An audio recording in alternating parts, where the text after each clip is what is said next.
Oke, selamat datang kawan-kawan di channel Joglodev kembali. Kita masih melanjutkan pembuatan aplikasi RESTful API menggunakan Gin Web Framework. Di video sebelumnya kita sudah berhasil melakukan get all data user. Nah, di video kali ini, oke sebentar, saya akan buka ini terlebih dahulu. Table plus.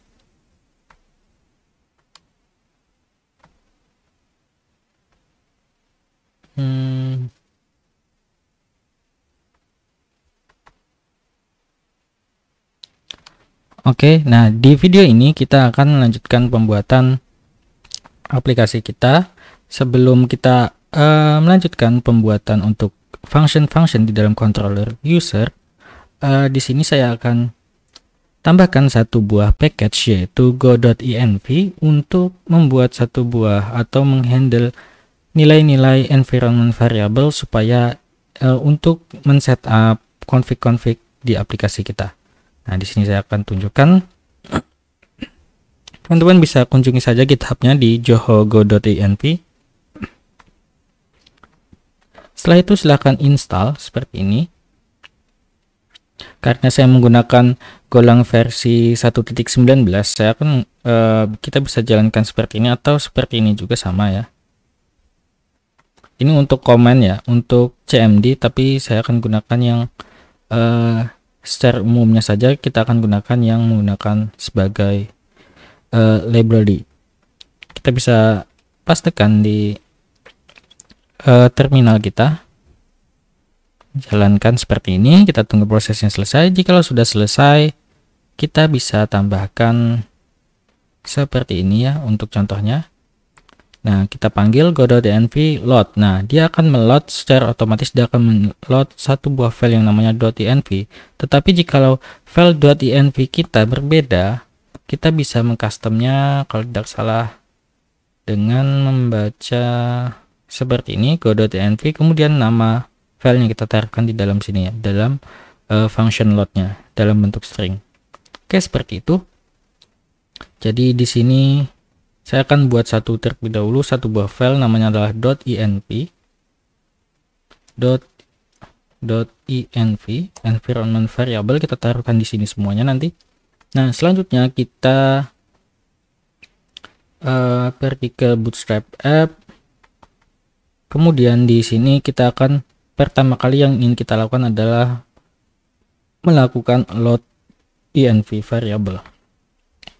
Nah, caranya seperti tadi, kita bisa lihat di sini. Kita bisa jalankan seperti ini. Kita bisa kopikan saja. Kemudian pastekan di sini. Kita save. Kemudian jangan lupa untuk memanggil package-nya go.env ya. Kemudian untuk log juga. Oh, log, oke, sudah. Oke, di sini saya akan tidak melakukan log fatal, melainkan akan log println. Nah, seperti ini. Jadi walaupun tidak ada file env-nya, dia tetap akan berjalan melanjutkan ke koneksi database. Nah, setelah dia melakukan load env, yang saya ingin lakukan adalah menginisialisasi variabel config-confignya. Config-config variabelnya, kalau di sini kita bisa lihat ada portnya, kita akan buat di sini satu buah function.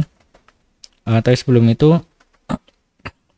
di dalam folder config ini saya akan buat satu buah file namanya adalah index.config.go. Kemudian saya akan buat function di sini init config. Nah, seperti ini. Kemudian di dalam sini nanti kita akan panggil function-function appconfig dan dbconfig. Nah, di sini saya akan buat seperti ini. Function init appconfig. Nah, kemudian saya akan buat seperti ini ya. Kita bisa lihat untuk load datanya os get.env.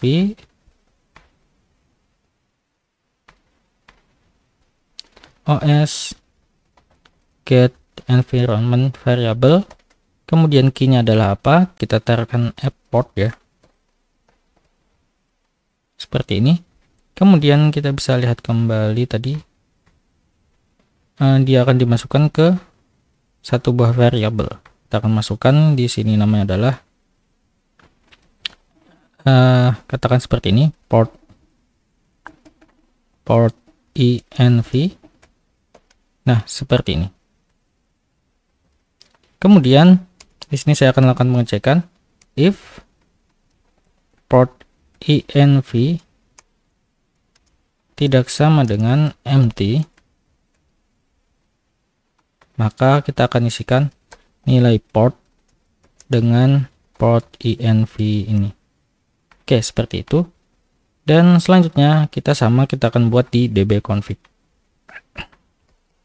Jadi kita buat di sini satu buah function, namanya adalah init database config.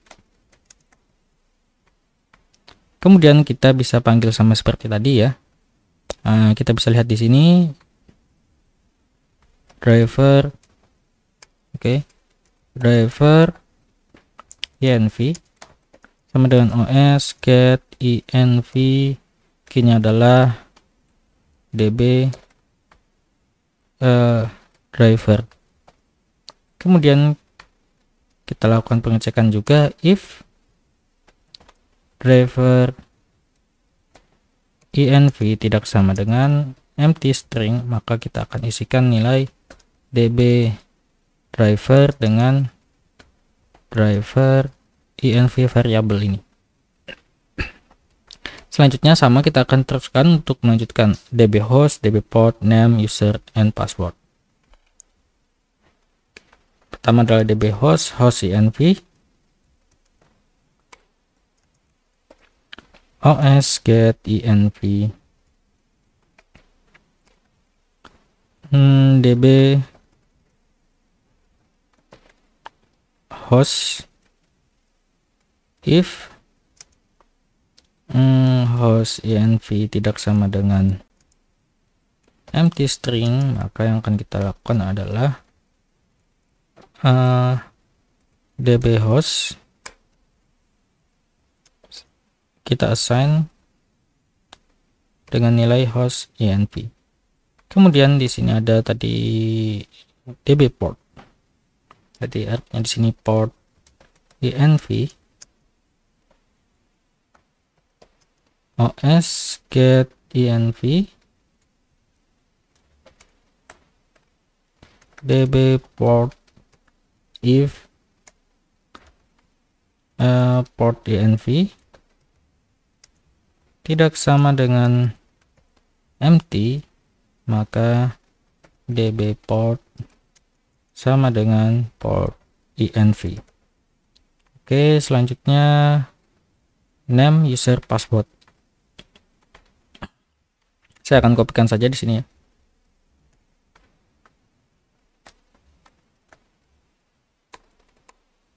Name, db name, name env, db name, name env. Kemudian sama di sini tadi ada name, kemudian user and password. User,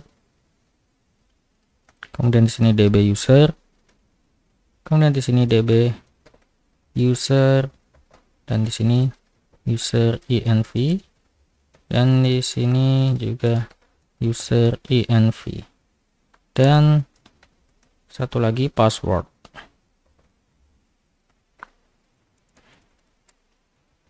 Password env db password, kemudian sini password env,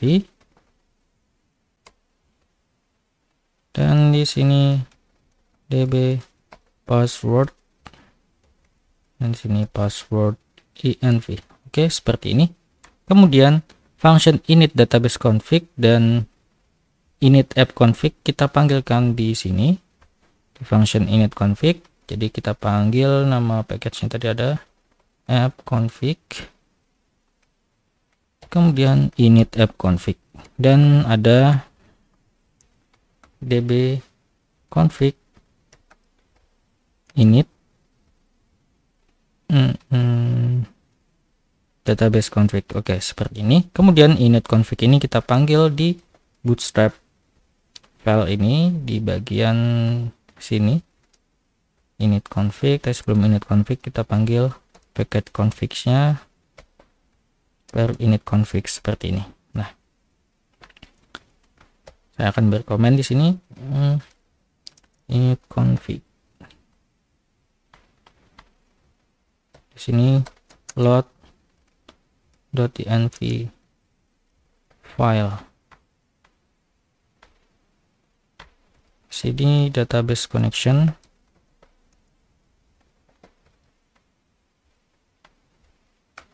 Di sini init engine, init gin engine. Di sini init load run application, run app. Oke, seperti itu. Dan selanjutnya di .env kita isikan nilai-nilainya. Tadi ada app port, kita isikan app portnya adalah 8000, dan selanjutnya ada db driver my SQL, dan ada db host 127.0.0.1, kemudian ada db port, db portnya 3306, kemudian ada db name nya adalah gin gonic gom, dan ada db user adalah root, dan ada db passwordnya 0.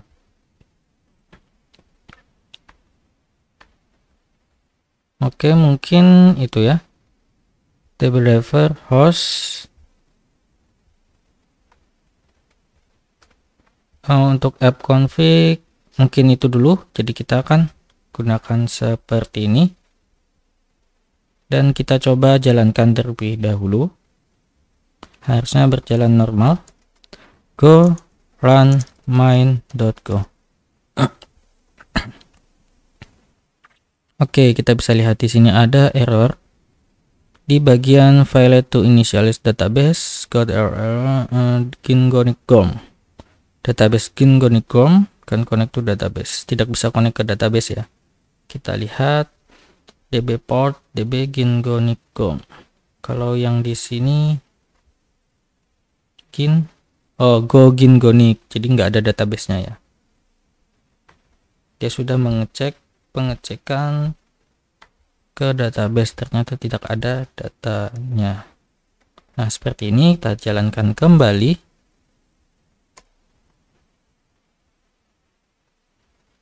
Nah, oke, di sini connected to database. Oke, di sini sudah berjalan. Kita bisa tes di Postman.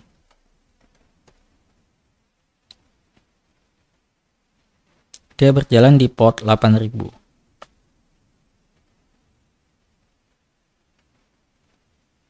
Nah, sebelum kita tes di Postman, saya akan coba ubah ganti ya. Saya akan ganti di sini nilainya mungkin jadi 80 seperti ini. Kalau di sini jalannya 8000, saya akan matikan terlebih dahulu dan coba kita jalankan ya di sini. Go run main.go. Tentunya dia akan berjalan di 80. Nah, teman-teman lihat muncul firewall seperti ini, itu artinya port ini belum saya masukkan ke whitelist. Nah, teman-teman bisa lihat di sini portnya adalah 80 seperti itu. Dan jika kita kosongkan, contohnya seperti ini, atau kita kosongkan seperti ini ya, dia akan menggunakan nilai default harusnya. Nah, 8000 yang mana nilai defaultnya itu sudah kita definisikan di sini. Di sini ya. Di app. Nah, di sini. Ini adalah nilai defaultnya, tetapi jikalau ada di dalam env variable, di dalam file env dia akan menggunakan seperti ini, dia akan assign nilainya ke dalam variable port ini. Oke, selanjutnya kita akan coba jikalau file env-nya tidak ada. Saya akan rename saja ini menjadi katakanlah app.go seperti itu, dan coba kita jalankan kembali ke run main.go. Teman-teman bisa lihat di sini error loading.env file. Tetapi filenya aplikasi kita tetap berjalan, berhasil connect ke database dan berjalan di port 8000. Artinya dia masih bisa berjalan karena dia akan menggunakan nilai default. Nilai default yang kita assign di dbconfig dan di appconfig ini. Di bagian variabel seperti itu. Jadi saya akan kembalikan ini menjadi file.env. Oke, seperti itu, dan selanjutnya di video selanjutnya kita akan coba untuk menambahkan, ya kita akan melanjutkan pembuatan untuk function-function yang ada di sini. Saya akan buat terlebih dahulu untuk functionnya. Di sini mungkin ada get by ID. Kemudian di sini konteks konteks seperti ini, dan saya akan buat lagi standar CRUD ya, kita akan buat seperti itu. Setelah get all user, get by ID, kemudian kita buat get mungkin store data, kemudian ada update by ID tentunya, dan sini ada delete juga by ID. Bebas sih penamaannya, mau delete saja ataupun update. Nah, selanjutnya di video selanjutnya kita akan coba terapkan satu persatu dari ini, dan juga root serta controller yang akan kita terapkan di sini. Oke, mungkin itu dulu untuk video ini, semoga bermanfaat. Sampai jumpa di video selanjutnya. Thank you.